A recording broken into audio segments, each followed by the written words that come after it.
Hello and welcome to the Medical Sales Podcast, and I am your host, Samuel. In this podcast, I interview top medical sales reps and leading medical sales executives across the entire country. And it doesn't matter what medical sales industry, from medical device to pharmaceutical to genetic testing to diagnostic lab, you name it, you will learn how to either break into the industry, be a top 5% performer within your role in sales, or climb the corporate ladder. Welcome to the Medical Sales Podcast. Hello and welcome to the Medical Sales Podcast. Today we have with us Matt Nover. He is Director of Clinical Sales at TELA Bio. One interesting thing about Matt's career is he was actually a pro basketball player who toured the world and played in some big leagues before becoming Director of Clinical Sales and even entering the medical sales space. So it's going to be a great episode because we're going to talk about his position, but also what brought him from that career to this career and all the amazing things he's doing today. As always, thank you for listening to the Medical Sales Podcast, and I really do hope you enjoy this episode. Hey, Matt, how you doing today? Good, Samuel. How are you? I'm fantastic. Glad you can join us here on the Medical Sales Podcast. So Excited to be here. Definitely. You know what? Normally I say a little blurb about you, Matt, but you got this fascinating story. I'm going to let you kick it off. Matt, who are you and what do you do? Well, I'm Matt Nover. I'm a husband and a father first and foremost, Samuel. You know, we just kind of talked about that and getting to know each other here during our process of connecting. But I'm a husband of 18 years to my wife, Claudia. She is from the wonderful country of Portugal, where I met her during my professional basketball career. And then we have a 12-year-old son, Vincent. Our one and only. So we've done quite a bit of traveling. I started off my career as a professional basketball player after finishing at Indiana University. And since then I've gone through an interesting pathway that's led me into medical device sales. And I'm currently a director of clinical sales development at a soft tissue reconstruction company called TELA Bio. Soft tissue reconstruction at TELA Bio. Okay, before we even get into the history of how you got there, for those in the audience that might not know exactly what that is, what exactly is that? What is it that you're doing each and every day? So it's soft tissue recon is mostly for abdominal wall and hernia, right, applications, as well as plastic surgery. So plastic surgeons do a lot of reconstruction, right? And so we focus in the abdominal wall hernia space. So we work with general surgeons, colorectal surgeons, trauma surgeons who are doing, larger ab wall reconstructions after trauma, cardiothoracic surgeons that deal with hernias in the hiatus around the esophagus, right, in the diaphragm. We work with cardiothoracic surgeons who do chest wall reconstruction, so they're reconstructing the diaphragm and the soft tissue muscles around the rib cage and the chest cavity that hold the lungs. Wow. And being the director of clinical sales, do you go out into the field and spend time with representatives to train, or not as much? Yeah, definitely. So when there's opportunities to get in the field for regional meetings, for when now things are opening up, right? It's been very remote, as everybody knows. We've been doing this all virtually. We've done a great job actually with our company in developing virtual programs, right, that we can do through Zoom calls like this. We've done a lot of training through this, but yes, I definitely can, get out in the field in this director position, work with reps one-on-one when needed, work with them in groups, and we do various things like labs, and we do conferences, of course, and yes, there's definitely some travel involved. So your reps were able to work remotely with their providers over the quarantine time? Yeah, we were. Talk a little bit about that. Well, so, it hit last March, right? So everything really locked down and it came to emergency procedures only, as you know.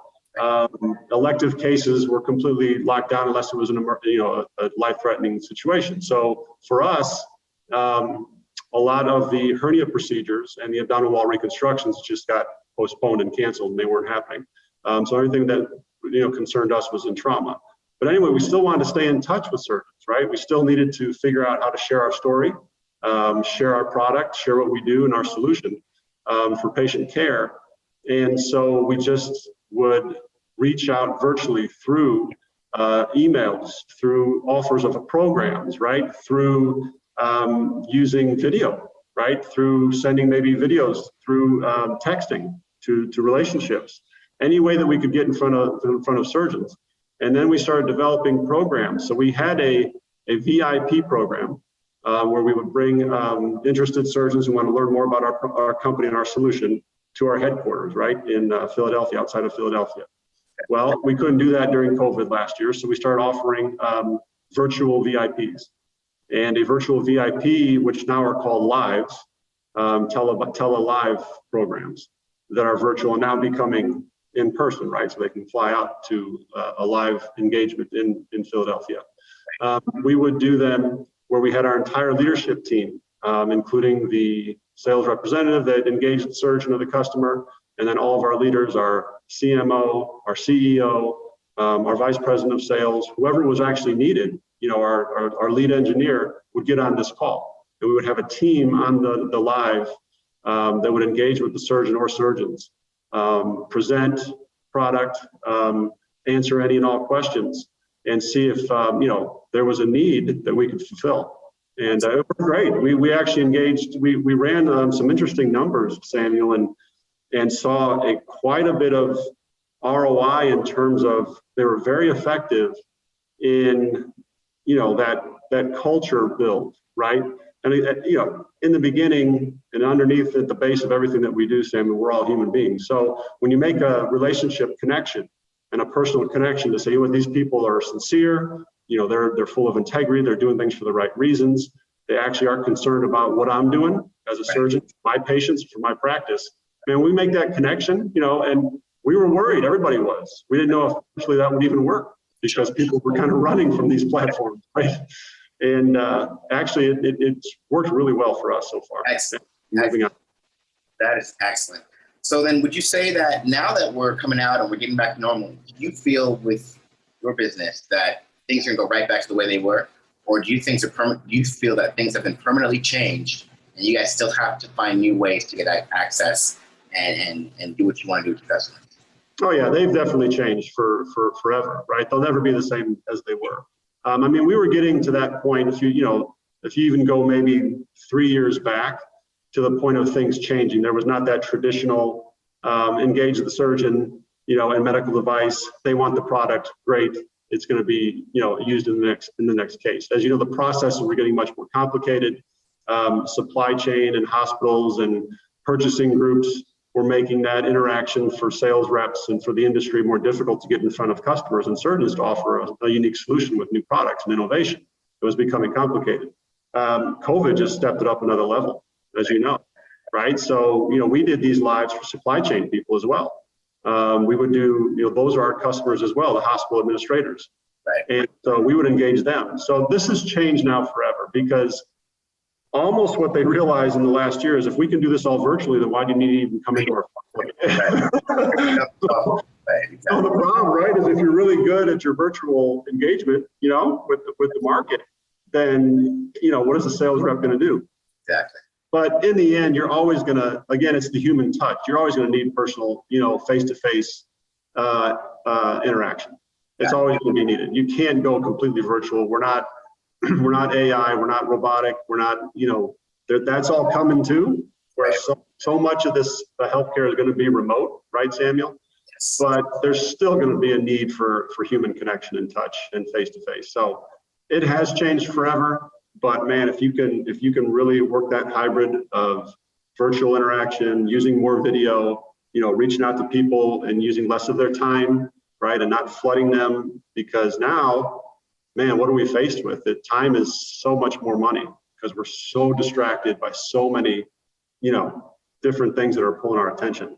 Yes, these are facts, and you're right. I think the hybrid model, there is no other way to go. And companies that can really figure out how to maximize that hybrid model and still keep their customers engaged, they're going to be able to do just fine. That's okay. That's good. That's good. Well, let's walk it back a little bit. I want to get back into how you got to where you are today, and you have a really interesting history that people have to know about Matt. So let's take us back to college. What were you doing in college? Well, I was part of the Indiana University basketball team. So I got recruited out of high school to play in Indiana for Coach Bob Knight. We had great teams back in the late 80s, early 90s. If anyone's a big basketball fan out there, they're familiar with it. I was on the teams of Calbert Cheney and Greg Graham and David Bailey, Alan Henderson, some big basketball names in the Midwest that went on to have NBA careers. But we had great teams. We went to the Final Four. We lost to Duke in the Final Four in the semifinals in 1992. We played against Shaquille O'Neal's LSU team back in 92 as well. His last college game. I'll take credit for guarding him for most of the game. And, come on. Big man down, What was that like? Oh, that was great. I mean, there were so many great players back in those days, man, that in the Big Ten alone, names like A.C. Earl and Mike Popowski out of Michigan State, Jamal Mashburn out of Kentucky. So many powerhouse players, right?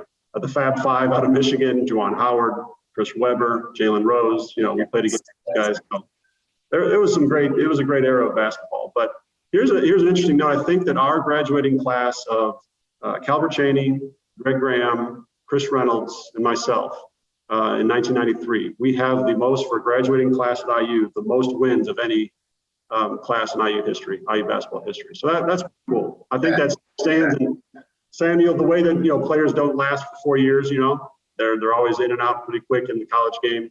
If they're good enough to get to the NBA, they'll jump. I think that record's going to stand, man, because a player like Calbert Cheney probably nowadays will never stay 4 years. Sure. Excellent. So you were recruited. You were in Indiana. You played with all these greats. Then what? Well, yeah. So I went to the Kelley School of Business at IU, and I got a marketing and management degree in business school. And then from there, a little jump. So I wanted to launch my basketball career, but I had a little. I don't know if you call it a platform of a different arena, but it was. I actually was in a movie. So have you seen Blue Chips? Of course I've seen Blue Chips. So you remember the character from The Farm, from French Lick? Oh, wow. Now this I didn't know. Wait. So you got I was holding that one back because I wanted to throw you for a loop when we were live, man. I didn't even tell you about that one. Wow. So you got your business degree and then you went into the movies for a little bit? Well, so no, it was just kind of a one-time thing. So the directors and the producers of White Men Can't Jump and Bull Durham, so they were making this movie, right? And they came to Indiana for like 2 weeks because they wanted to build the characters kind of based off of Bobby Knight's personality and character background. And so the movie is based on a coach who's a fictitious coach in a school in UCLA or out in Los Angeles, who's always been straight and narrow, right? Always followed all the rules, never cheated. And you know that in college basketball, it's been forever controversy with paying players and kids not going to school and what have you. And so anyway, this coach is faced with that dilemma. He's losing his players to other schools that are giving them gifts or money or whatever it might be, cars, and he has to make a decision in the movie. And anyway, that character was played by Nick Nolte, and he kind of plays the Bob Knight personality. Well, anyway, they were at IU for 2 weeks during my senior season. And so they followed us around and they did a lot of filming, a lot of studying, character study.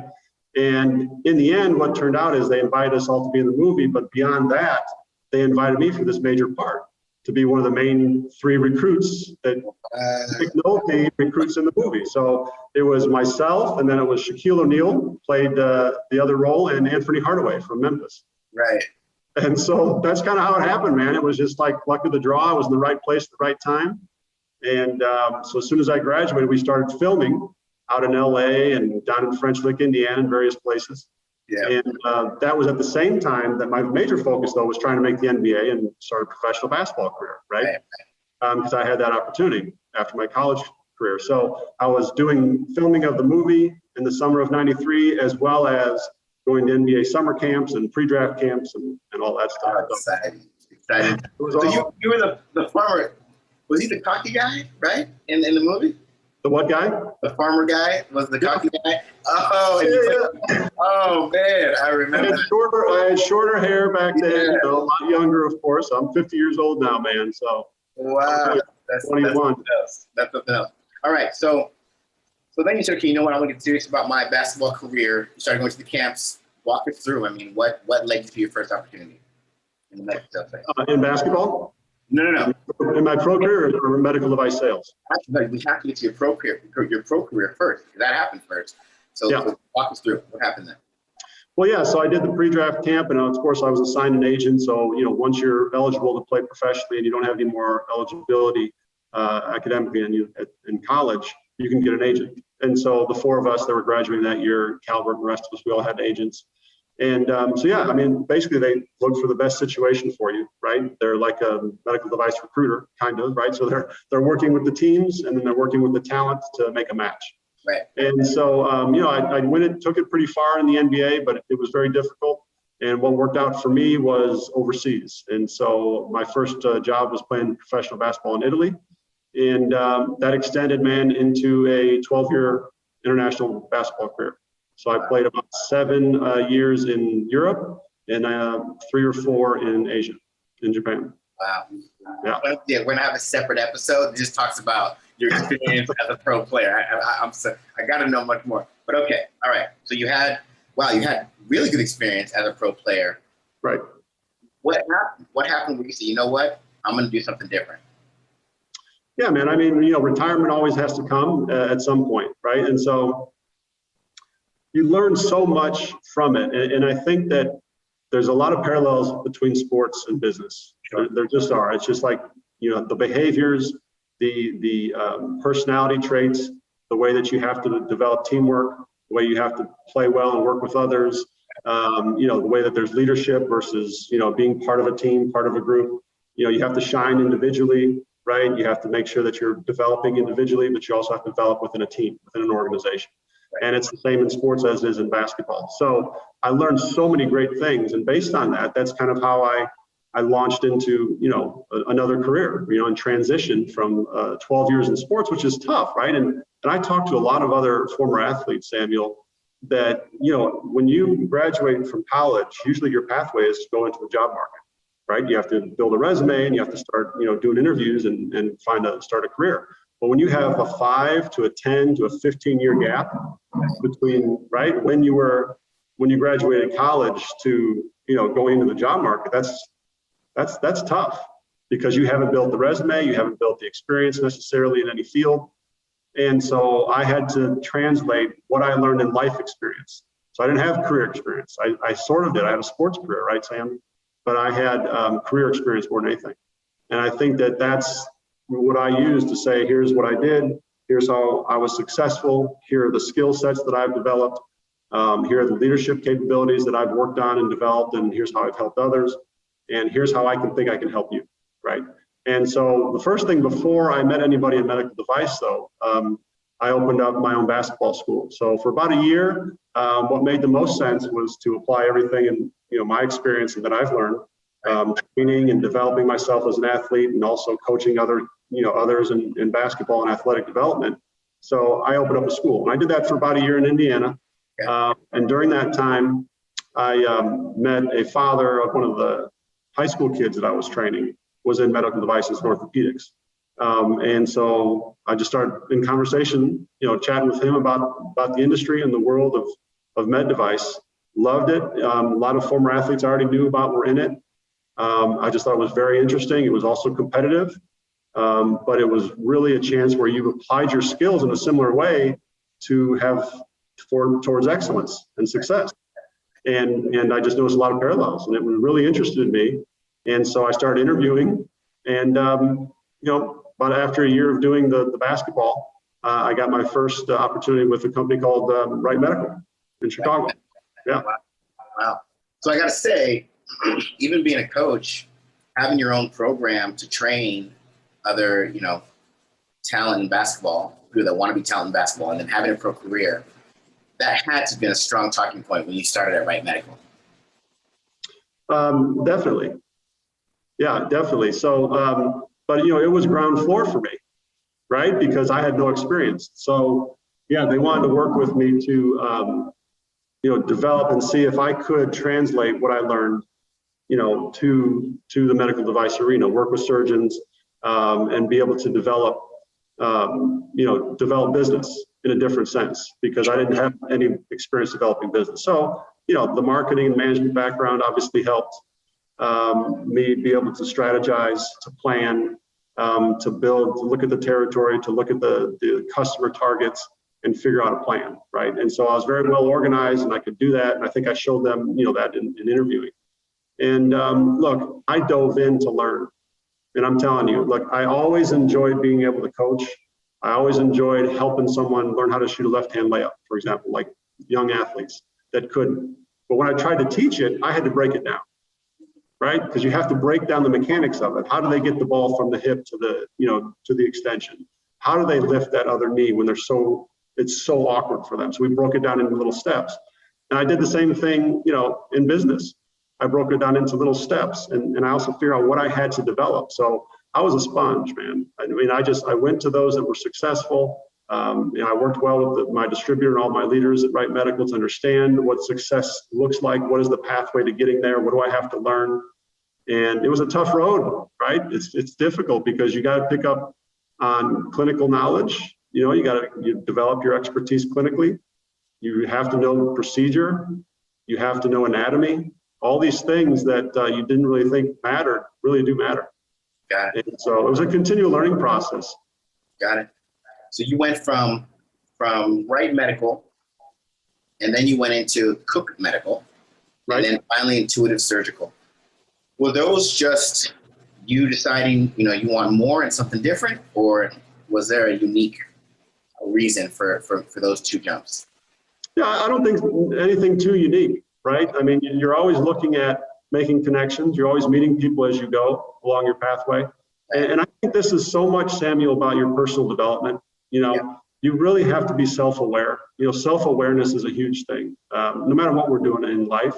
But I think, in medical devices, it's really important to understand, what is your purpose of being there?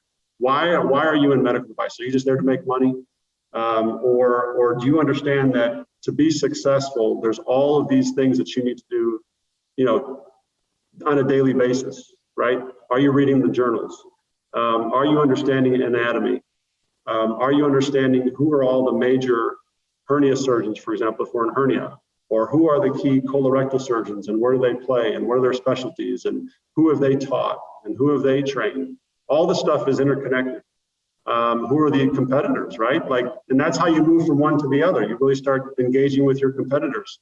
And sometimes when we're in a competing industry, even in sports, we don't want to talk or get to know our competition. We keep them at bay, right? But it's almost that old saying is, keep your friends close, but your enemies closer. And so the better you know your competition, right, the more you're going to learn about how maybe you have an advantage and what you can learn from them. They can teach you a lot, not only to develop yourself, but in terms of advantage in the field and on the plane and on the court, so to speak, when you're competing. Definitely. And then from Intuitive, you got into TELA Bio, and that's when things really took off for you. You were account manager there, and then you became a regional sales manager. That jump alone, tell us about that. For those listening that are in roles right now and they're thinking, I want to get into leadership. What would you advise them, and what did you learn in your pathway to getting to that position? Well, I think the titles will come based on really how you carry yourself and what you're doing. Again, I've always thought of myself as someone that wants to serve others, wants to help, and wants to get someone else better. And then to do that, though, you really have to develop yourself first. Because if I'm going to teach somebody else or I'm going to help somebody else succeed in the medical device arena. So, when I went to Intuitive, or when I was with Cook Medical, for example, before I got to Intuitive, I was a mentor. So I enjoyed mentoring, right? I enjoyed helping new reps along their pathway and on the onboarding process. I was really good technically from an early point. So I was always part of the training. And so every time we broke out and did training, I led groups and I helped with anatomy training and procedure and cadaver labs and all that stuff. And so it was just a continual process. And then as you do that, as you like to teach, as you like to help others, and more importantly, as you like to learn, look, learning and evolving your knowledge Knowledge is power. Okay, that's the first thing. But how you apply that knowledge is your superpower. And so, man, when you can really apply a superpower to applying the knowledge that you learn, that's the thing that people take notice of. And I think doing that, success or positions or titles or advancement, however you want to say it, right, Samuel? I think that's how I'm trying to answer your question is it kind of is a result of what you're doing on a daily in your current job. So yeah, I was a representative for a long time, but during that time, I was always developing leadership. I was always helping others, and I was showing that I can develop this team of people, and we can get to another level together. And here's how we do it. And so all that led to this. And Intuitive Surgical and Cook Medical were both big companies. Right. It's interesting what you'll find in this space. And go ahead and cut me off. I know I'm starting to continue on, but I think it makes sense with what you were saying in terms of a pathway, right? Because all of your listeners out there, it's hard to understand what that pathway looks like, and if they don't have any familiarity with it, then where do you start? Where the transitions happen? How do they happen? What are my opportunities for advancement? Cook Medical was a $4 billion or more privately held medical device company. So they were not public. Well, that was unique because it was like a family-oriented, felt like a small, tight-knit organization, which was great. But they were in, over 40 countries around the globe, 9 divisions, really big organization.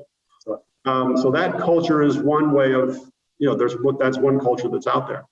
When I went to Intuitive, what enticed me there was the technology.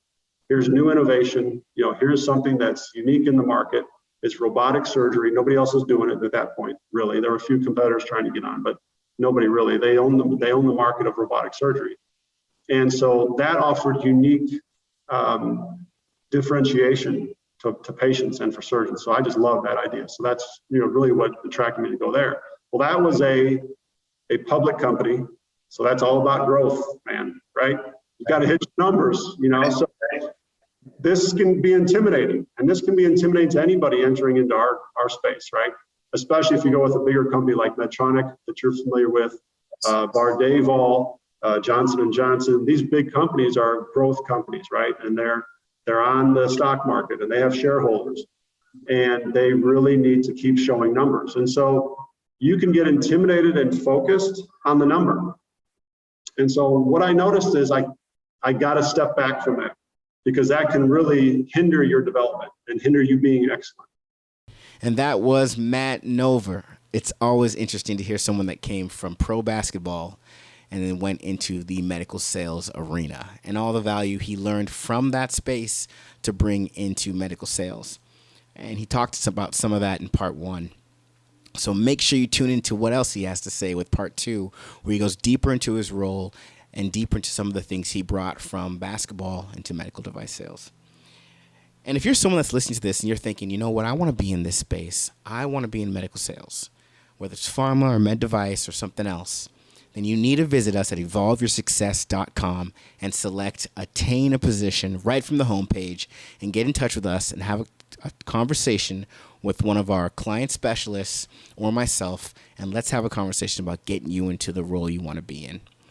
If you're someone out there you're currently working for a company, you're where you want to be, but you really want to develop, you want to get a promotion, or you want to really maximize your territory, or you're trying to develop an online brand because you're seeing the value of really knowing what you're doing on platforms like LinkedIn, then again, visit evolveyoursuccess.com, select Improve Sales Performance, schedule some time with us, and let's have a conversation about how we can help you get to where you want to be. As always, we do our best to bring you guests that have real nuggets to share and some value to give your day into whatever you're doing, whether you're someone that wants to get into the industry, you're in, or you're leading the industry.